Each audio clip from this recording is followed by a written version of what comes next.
Cheng He dan asal mula kuil Sampokong, yang ditulis kembali di Lukisan Fakta Sejarah oleh Ibu Utami Pancadewi.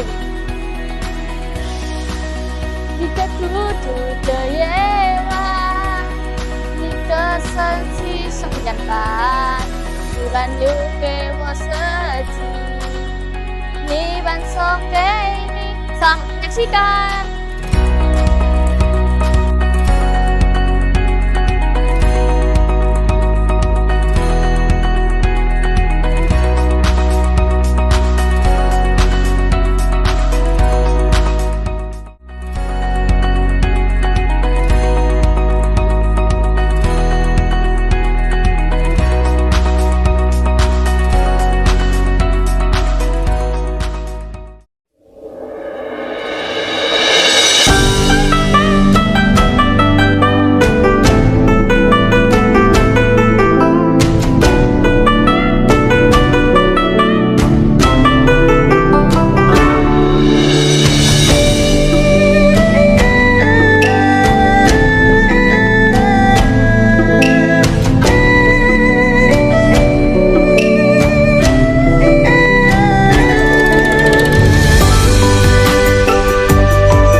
Laksamana Cheng He dan asal mula kuil Sampokong. Cheng He adalah seorang laksamana dari dinasti Ming. Sejak masih kecil, ia sudah bercita-cita ingin menjadi seorang pelaut yang akan menaklukkan 5 benua dan 7 samudra. Ia pernah menceritakan keinginannya tersebut kepada Putri Zhengu saat keduanya sedang bermain di danau. Apa benar kau akan mengajakku berlayar saat kita besar nanti, Mahe? Tentu saja, kita akan berlayar sambil berniaga, membawa emas, sutra, dan tembikar. Seperti itulah cita-citaku. Dari sudah sore, ayolah kita pulang, Mahe. Ami dan Apa pasti sudah menunggu kita di rumah.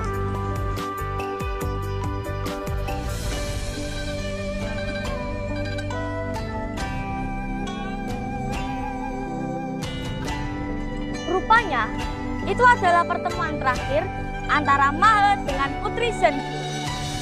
Setelah dinasti Yuan runtuh, banyak penduduk yang binasa karena menjadi korban perang.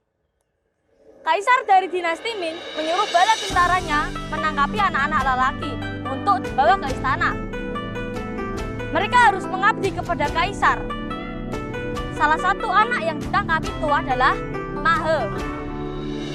Mahe dijadikan sebagai orang kebiri atau sida-sida.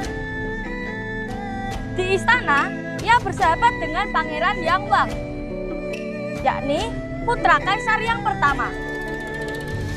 Setelah Pangeran Yang Wang naik tahta, Baginda pun memberi anugerah gelar nama keluarga, yaitu Zheng.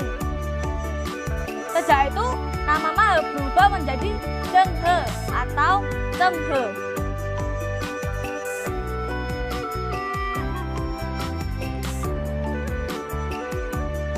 Sejak itu, Cheng He diangkat sebagai Taijin atau Sida-Sida Agung. Cheng He seorang kasim muslim yang dipercaya menjadi pengawal pribadi Kaisar Cuti yang merupakan kaisar ketiga dinasti Ming. Cheng He mempunyai nama panggilan San Bao Taijin. Dalam dialek Fujian, nama ini terdengar sebagai Sampo. Sejak saat itulah ia dikenal sebagai Sampokong atau Sampo Taijin. Untuk mengembalikan kejayaan Tiongkok yang sempat terpuruk oleh perang, Kaisar pun ingin melaksanakan misi pelayarannya ke Laut Selatan. Cheng He adalah seorang yang anggun, gagah perkasa, kokoh, berani, dan bersuara lantang. Langkahnya tegap bagai harimau. Hal itu membuat Kaisar semakin yakin untuk menunjuk Cheng He sebagai laksamana misi penjelajahan mengarungi samudra. Wahai Cheng He, pergilah menuju pelautan, sebarkan kedamaian dan jalinlah persahabatan dengan penduduk dari seluruh penjuru dunia. Ucap sang Kaisar. Baiklah Kaisar, saya akan memimpin pelayaran untuk menyebarkan kedamaian ke seluruh dunia. Ucap Laksamana Cheng He.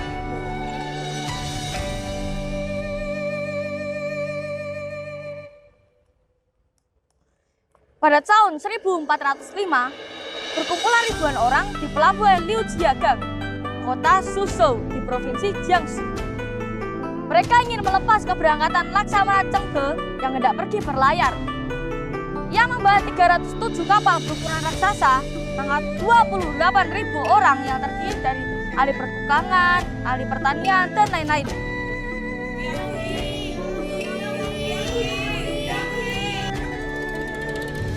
Gemuruh teriakan orang-orang memenuhi udara pelabuhan.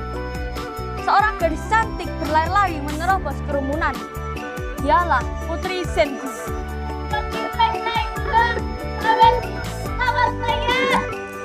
Ucap Putri Zhengu sambil berlinangan air mata haru.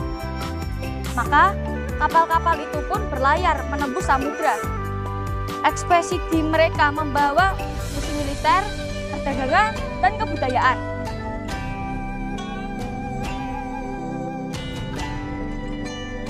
Tahun 1416, dalam salah satu misi pelayarannya, ia pun tiba di pelabuhan Simongan, di muara Sungai Kaligarang, Semarang. Dengan terpaksa, ia harus mendaratkan kapalnya, karena jurumudi kapalnya yang bernama Wang Jinghong mendadak sakit keras. Di tepi sungai ini, ada sebuah batu.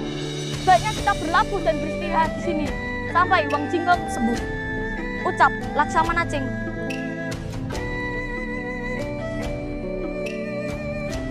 Maka dirawatlah Wang Jinghong yang sedang sakit sampai berangsur sembuh. Setelah sembuh, ternyata Wang Jinghong menolak saat diajak kembali ke kapal. Ia memilih tinggal dan mengajari penduduk setempat untuk bercocok tanam. Untuk menghormati dan mengenang Cheng He, Wang Jinghong pun mendirikan patung Cheng He di depan gua. Karena Cheng He adalah Muslim, maka Wang Jinghong pun mendirikan sebuah masjid. Selain itu, ia juga membangun sebuah kuil atau kelenteng di sebelahnya. Bukti bahwa kapal Cheng He pernah mendarat di Semarang adalah adanya sebuah jangkar raksasa dan sebuah masjid kecil di dalam kompleks kelenteng. Setelah beberapa kali direnovasi, sampai sekarang kelenteng Sambokong tetap menjadi tempat ibadah bagi umat Konghucu dan sekaligus menjadi tempat wisata budaya.